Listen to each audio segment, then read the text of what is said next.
Today's Professionals brought to you by The Basement Doctor. Hi everyone, I'm here with John Clements, the Basement Doctor. Hello. Hi.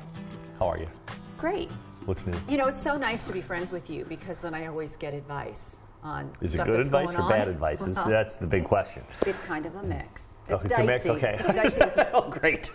Okay, so the temperatures have been all over the place, and it just seems that when it dips below freezing, and I get up in the morning and I'm opening everything up, all of my windows are wet, and I'm having to kind of get a towel and dry them off.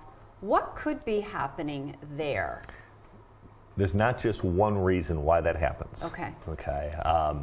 There's three that real quick come to mind. One is a faulty seal on a window. Okay. That the windows can be broken and the air is getting in through the seal. Okay.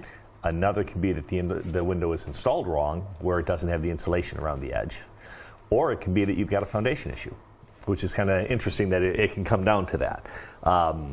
It's tough to tell sometimes which one it is. Is it happening to every window? Every window. Okay, usually if it's every window, that eliminates the broken seal thing because not every window would be broken. Sure. Okay, if they didn't insulate around the edge and you're getting cold air that's coming through, you bring cold air and warm air and put them together and you get condensation. And that can be that moisture that forms.